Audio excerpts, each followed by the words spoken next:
Você tem ideia de como o governo gasta o dinheiro que arrecada? Sabe quanto custou a obra do posto de saúde?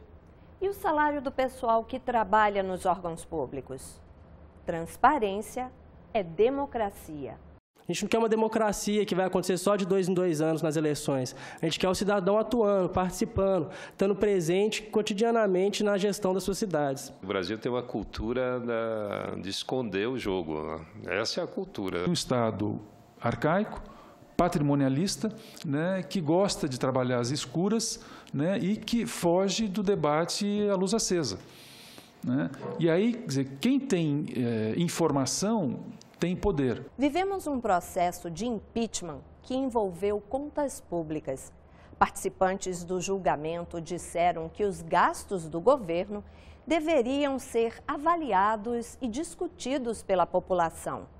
Mas muitas vezes faltam dados e não é muito fácil para o cidadão encontrar a informação que procura. Será que para facilitar o acesso, esses dados não deveriam ser padronizados? É exatamente isso que pretende um projeto de lei em análise no Senado. O assunto foi debatido por especialistas na Comissão de Transparência e Governança Pública. É o que você vai ver agora no Em Discussão. Desde há muito tempo percebemos que as peças orçamentárias normalmente tem bastante ficção empregada ali.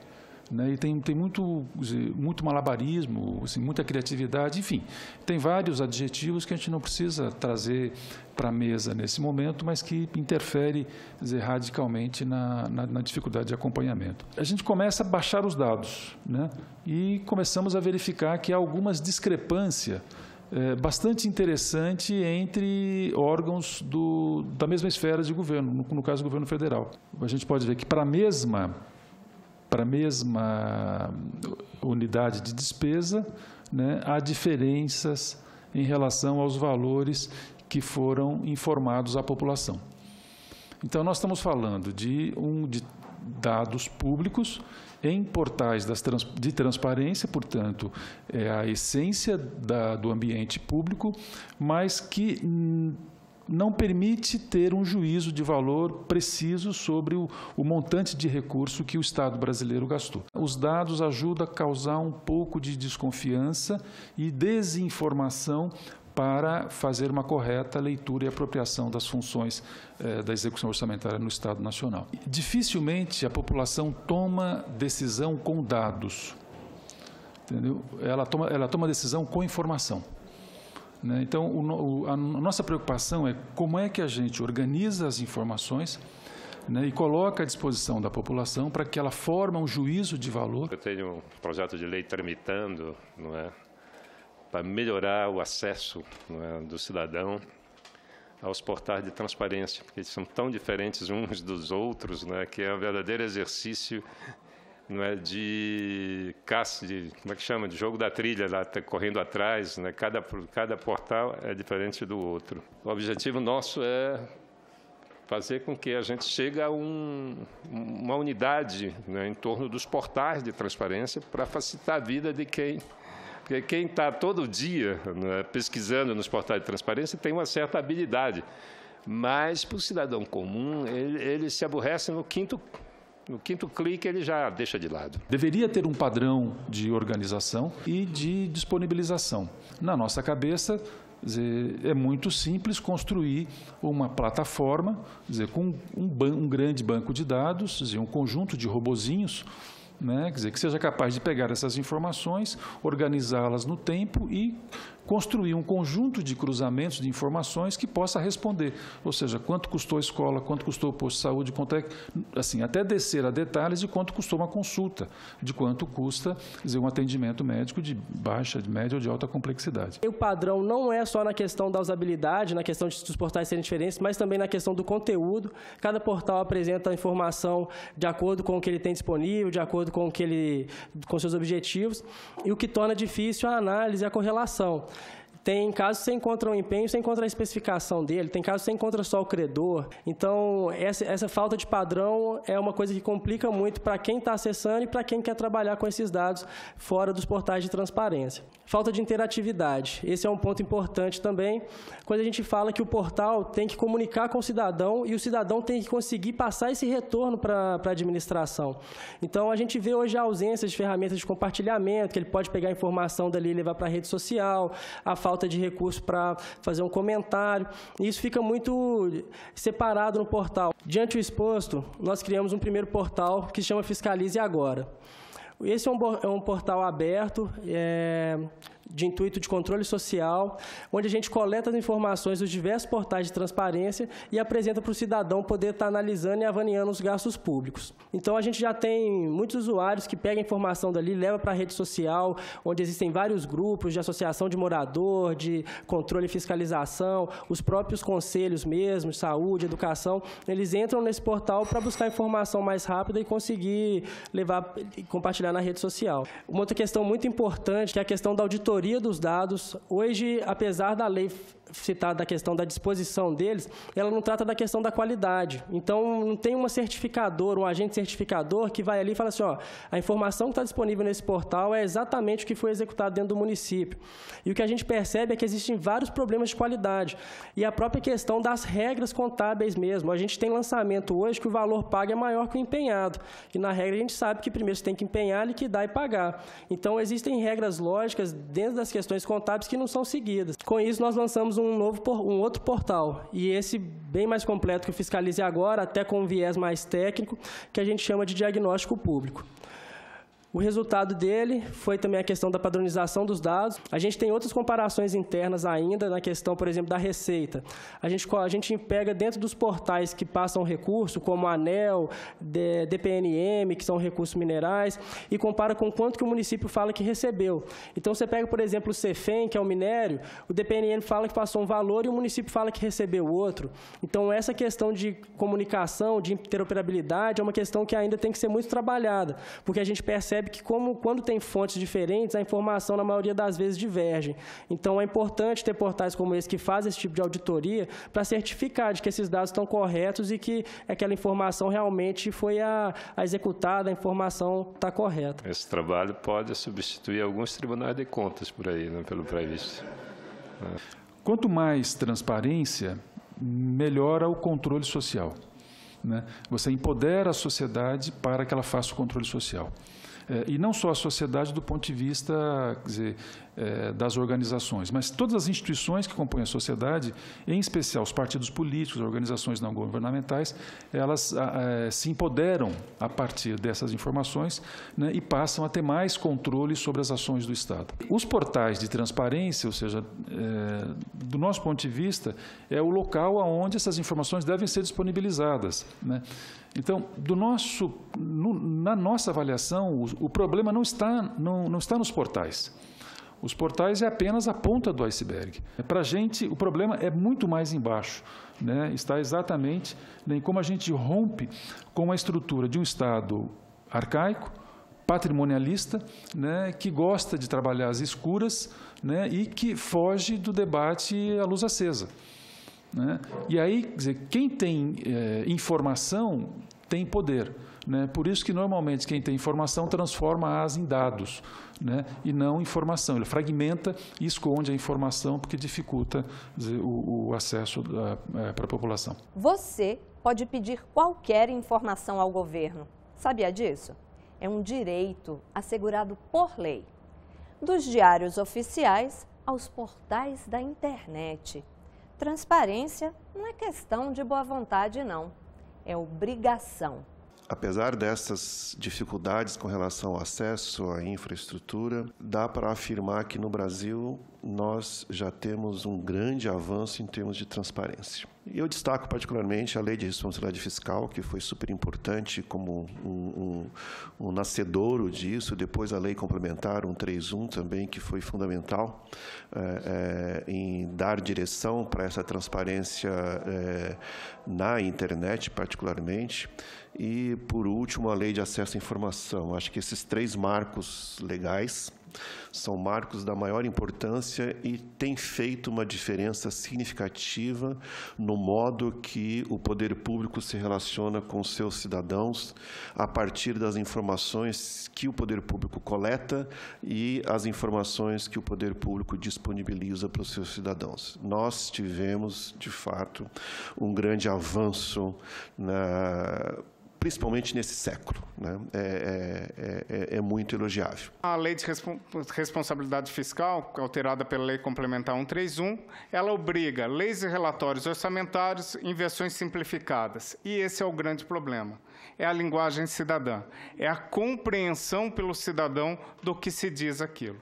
Há um ditado vindo da Índia que fala como que a gente pode esconder um elefante sagrado. E a forma de se esconder é colocar ele junto com os demais elefantes. Você dá a transparência. Muitas vezes, quando você quer esconder, você dá a transparência. Por quê? Porque ela não é compreensível, aquela informação. Aquela informação fica truncada. E isso não é transparência. A transparência é permitir, efetivamente, que aquela informação chegue ao cidadão para que possa melhor utilizar aquela informação na sua participação social e também no controle social. A gente tem dois tipos de transparência, eu diria até que a gente tem um terceiro tipo que está sendo muito instigado, muito propagado no Poder Executivo Federal. A transparência ativa típica, que é aquelas informações que uma lei, ou a lei de acesso, ou a lei de responsabilidade fiscal, ou qualquer outra lei, traz como obrigatória, onde o órgão, na sua página de governo, traz as informações espontaneamente ao cidadão. O cidadão ali faz a consulta através da internet e tem acesso a informações. A Lei de Acesso à Informação nos trouxe a questão da transparência passiva, onde o cidadão, tendo interesse de qualquer matéria, e o Brasil é pioneiro em que nenhuma matéria ele é retirada do pedido de acesso à informação, seja questões de segurança, seja questões de saúde, questões orçamentárias, todo e qualquer assunto pode ser objeto de pedido de acesso à informação. O cidadão faz um pedido para o órgão e o órgão tem um prazo para poder responder, que seria 20 prorrogáveis por mais 10 dias, para você dar uma informação conclusiva ao cidadão e trazendo, inclusive, instâncias recursais para se garantir esse direito de acesso à informação. Qual é essa nova forma de transparência que não é prevista nem na Lei de Responsabilidade, nem na Lei de Acesso à Informação? É a transparência proativa. Ela não é trazida, ela não é obrigatória em nenhum marco normativo. Todavia, tendo em vista o interesse do cidadão para com aquela matéria, o órgão público ele se convence e ele coloca aquela informação em transparência ativa. A gente vai verificar que no portal da transparência, por exemplo, a gente tem a questão da utilização dos imóveis funcionais da Administração Pública Federal. Nada, em nenhum dispositivo legal, traz a obrigatoriedade de que essa informação esteja em transparência ativa. Todavia, tendo em vista o interesse e a necessidade do controle social, essas informações estão lá. Você verifica quem ocupa o apartamento funcional, se a situação está regular ou irregular. Da mesma forma, a utilização de aviões da FAB por autoridades, entre outros. Uma outra questão para poder se trazer a possibilidade da plena participação popular é a questão da acessibilidade. Muitos sites dispõem da informação, mas ela, na verdade, fica limitada. Ela não traz instrumentos de acessibilidade para as pessoas que são portadores de necessidade especial. E isso é fundamental para uma execução plena de uma política pública de direitos humanos. Uma outra novidade é a abertura de dados, a abertura de bases de dados. Hoje, muitas informações são em dados fechados. Quanto mais aberto for o dado disponibilizado pelos órgãos públicos, maior será a possibilidade dele ser consumido na outra ponta. E quando eu falo cada vez mais aberto, eu não estou dizendo cada vez ter mais informação ou cada vez mais ele for compreensível aos olhos humanos. Eu estou dizendo cada vez mais aberto quando estou falando sobre formato.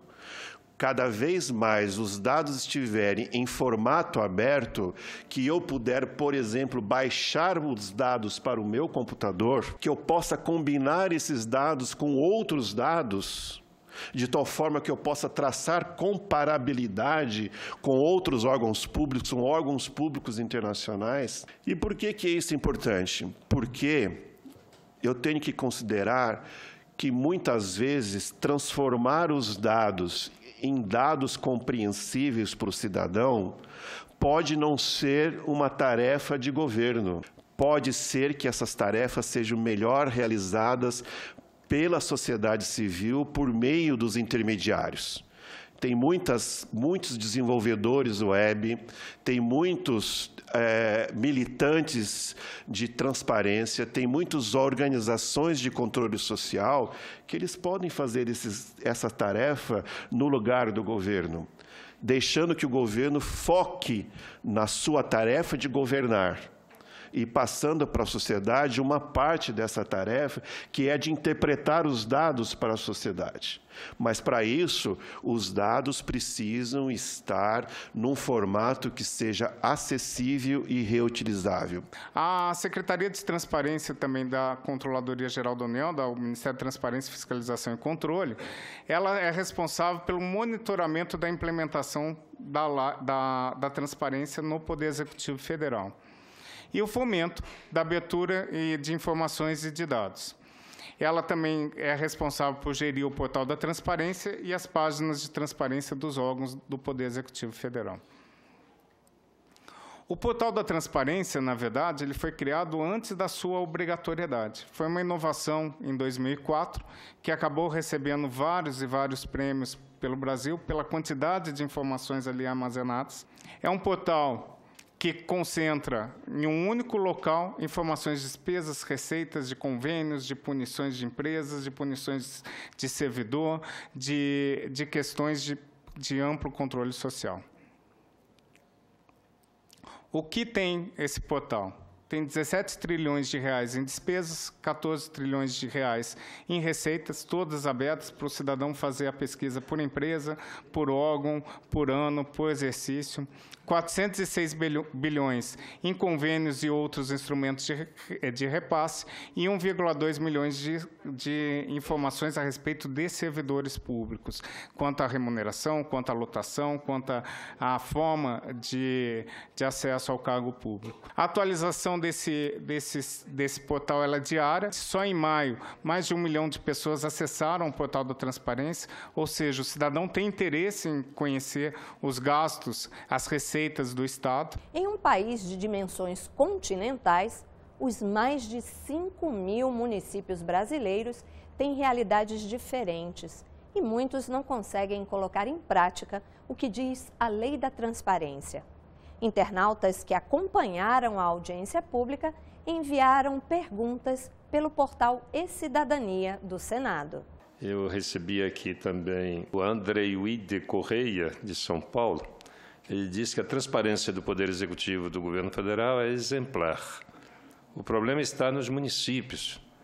Deve-se ter mecanismo de fiscalização para que os municípios cumpram a lei.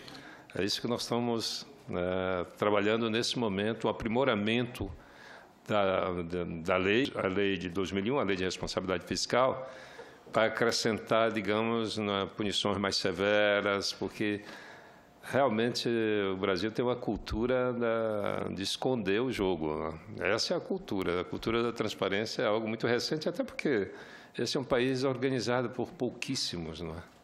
E os que organizaram o país organizaram para eles, né? E não para o conjunto da sociedade brasileira. Há duas realidades: a transparência no Poder Executivo Federal, a transparência federal e a transparência de estados e municípios.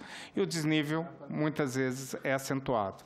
Até mesmo pelas condições, há municípios muito pequenos, há municípios que mal conseguem gerir o seu dia a dia, quanto mais a questão da transparência.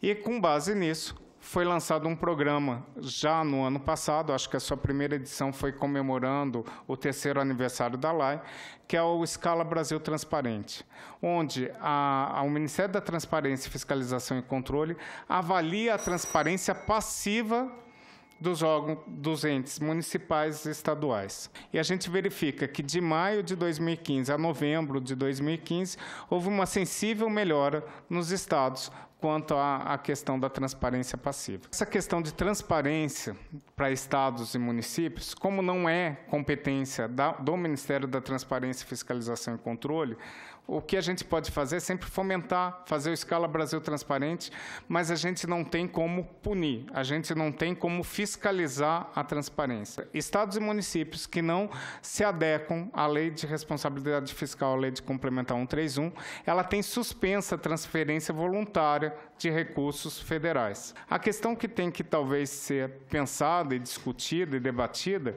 é se realmente é o Estado ou o município que tem que ser sancionado e não o gestor.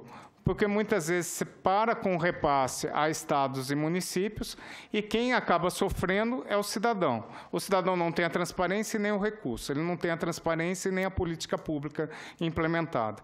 E o gestor que não implanta a transparência, ele é beneficiado de duas vezes. Ninguém sabe dos seus malfeitos, que porventura possam existir, e também sai do seu mandato livremente, sem nada que o desabone por não aplicar uma lei tão importante. Se a gente pudesse aplicar, se aplica a quem não paga a pensão alimentícia, eu tenho a impressão que o negócio ia ser muito rápido, não é? Só negou informação, recolhe.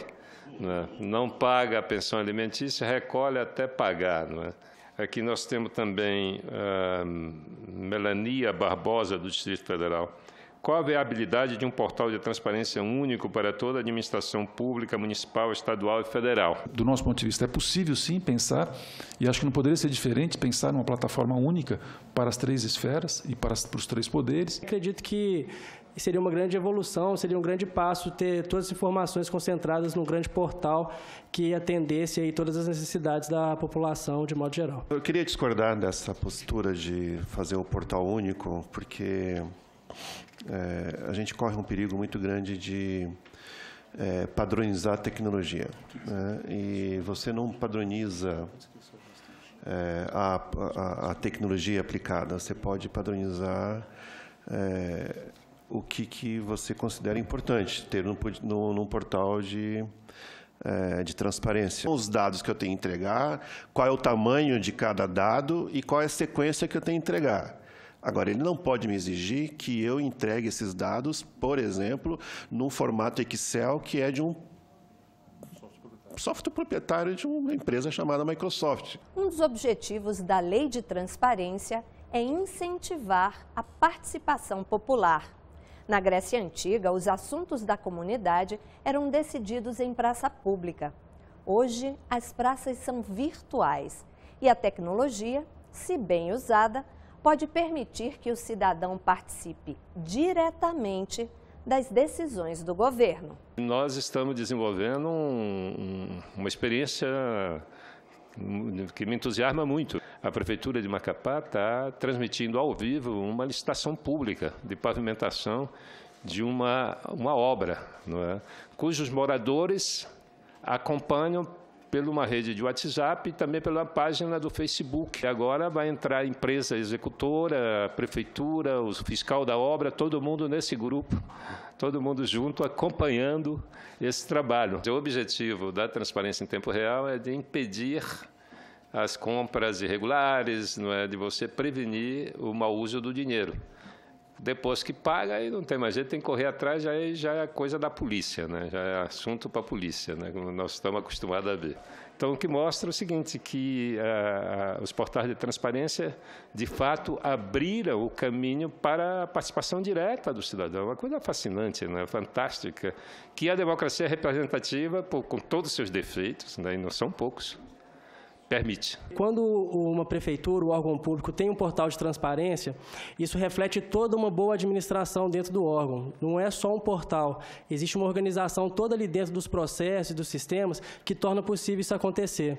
E isso está fortemente atrelado com cidades inteligentes, como o senador falou, e com essa boa gestão dos procedimentos e dos processos. Eu posso citar aqui a questão da Islândia, em 2008, que após a crise ela reformulou a Constituição dela com participação social por meio dos dos meios digitais. Eles cadastraram os cidadãos interessados e pela própria rede social eles puderam participar e estar contribuindo para a formulação dessa nova Constituição.